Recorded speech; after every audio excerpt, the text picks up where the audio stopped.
SpiderMan, SpiderMan does whatever a spider can. Spins a web any size, catches thieves just like flies. Look out, here comes the SpiderMan. Ladies and gentlemen, welcome to Dork Entertainment. Today we have a very special review. We have SpiderMan Far From Home. Yes, so SpiderMan Far From Home, we're bringing you the spoiler review. Spoiler review, yes. So this is the awesome collector's tin, embossed as well. We got from Hoyt Cinema, so it's pretty awesome. Okay, I'll probably add it to my collection at the back there.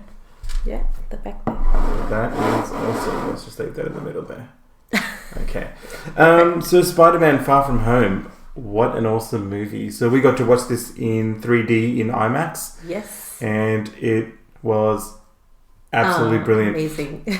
We'll start with our overall rating.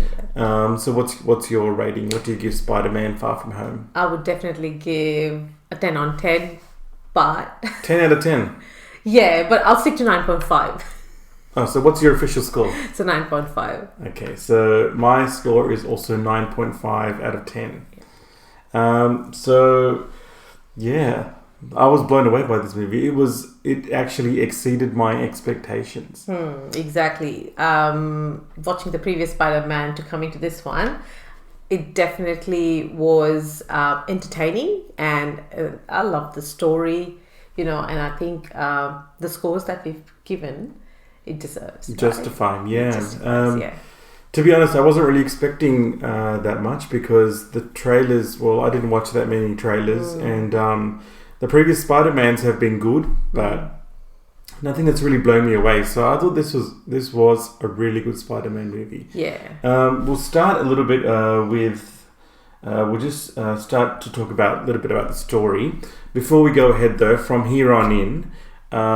you know what our views are about this movie. It's excellent, but from here on in, there may be some spoilers. So spoiler warning right now. Look away. Turn this video off if you don't want to be spoiled. Once you've watched the movie, come back and watch the rest of the video and join in on the discussion by commenting below. So we'll just talk a little bit about the story.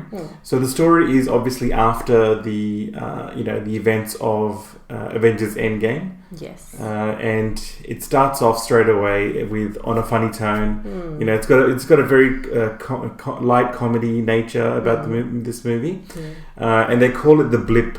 So that's like the blip is everyone coming back after 5 years.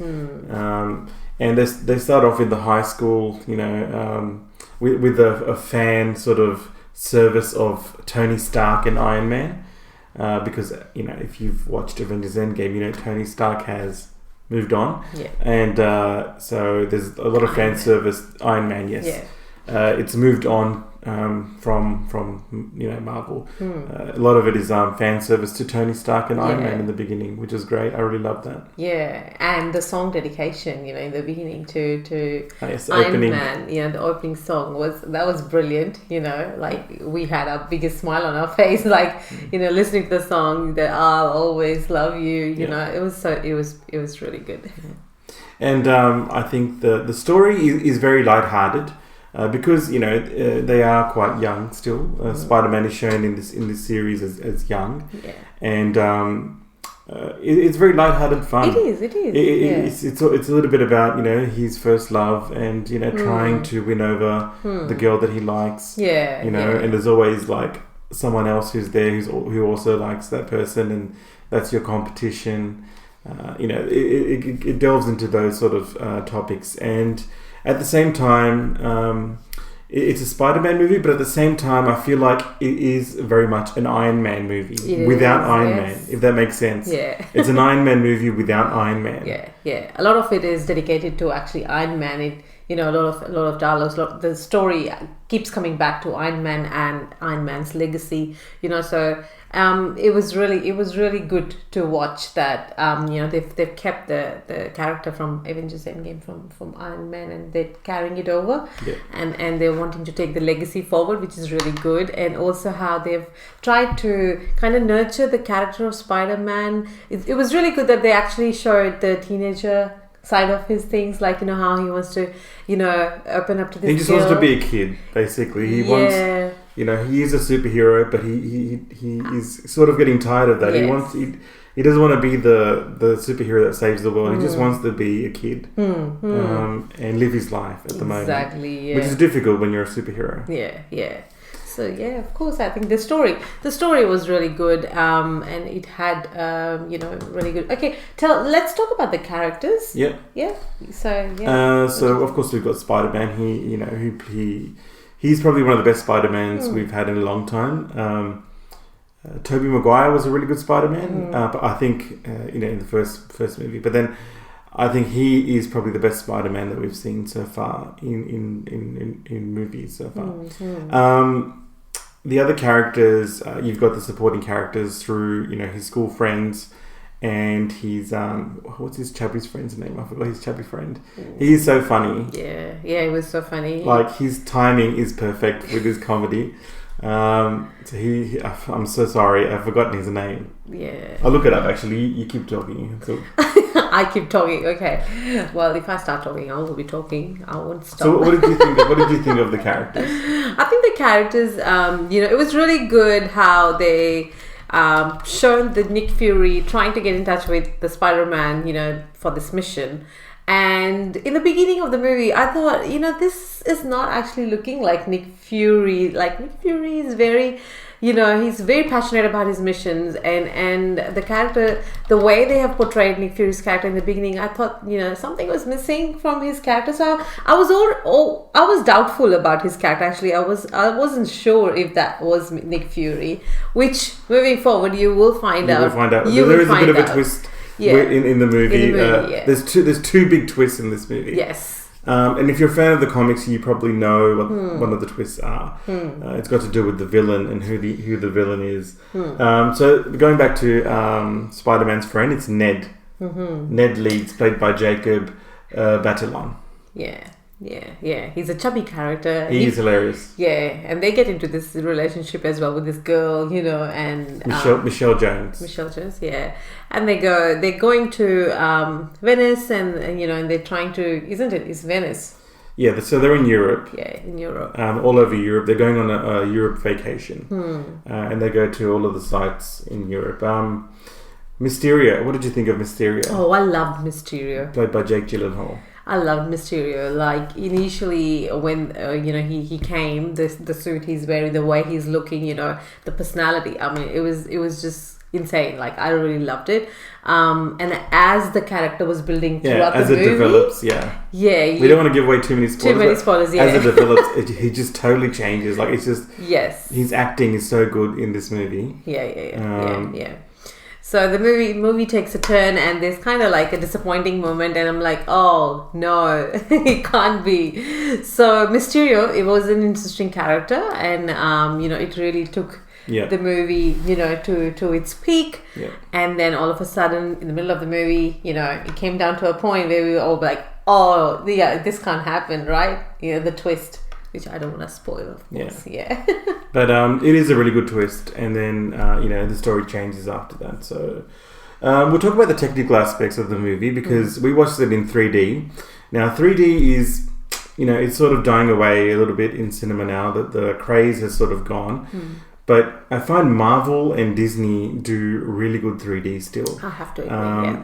And this 3D, it is probably one of the best 3D movies I've seen in the last year. Just with Spider-Man jumping around, under bridges, it's just insane. And there's little creatures like, I won't say what it is, but everything is just perfect with the depth of the 3D. And just you're sitting there. There's not one moment where you think, oh, well, this is a bit flat. Yeah. Everything looks so surreal in this movie. It does. It kind of took me to a VR kind of experience because how you and me have tried the VR before as well. And in this movie, when we were watching it on a big screen, the IMAX screen, of course, I love for IMAX screen. Yeah, 3D IMAX is the best. 3D IMAX is the best, and the sound and everything. It really felt like you were actually in there with Spider-Man. So that was best. It was very good. And the music I thought was brilliant. I'm watching this movie, I'm thinking this music is so good. Like it's very intricate and and very fast paced. I'm thinking this is a really good music composer. And then when we watched the credits, it was Michael Giacchino, I think Giacchino, and he did the music for Lost and a lot of other movies, which I think his music is brilliant. It was really good. I was actually thinking when we were sitting at the credits, what was going on in my mind, that I might use this music in my office at times when I'm kind of stressed and I'm kind of trying to do the work. I will play that in the background because it really was so soulful. I was enjoying it. So and it really gets your energy up. It does, yeah. We'll talk a little bit about the CGI. So CGI was really good as well. Yeah. I think that the point where you can, it doesn't feel like it's just graphically been put in. The trailers don't do it justice, I got to say. When you watch the CGI scenes on the big screen, it looks really good. So 10 out of 10 for me for CGI. That was really good. Yeah, that's right. So that's our review of Spider-Man. We really loved it. We hope you enjoy it too. Yes. We try not to give too many spoilers. I'm going to add a new section in this because we usually stay after the credits, and just to let you know if it is worth staying. I'm not going to tell you what happens in those scenes. Yeah, no. So Marvel usually has an after one or two after credit scenes. One of them is usually a bit of comedy, a little bit of a joke here and there. Yeah. And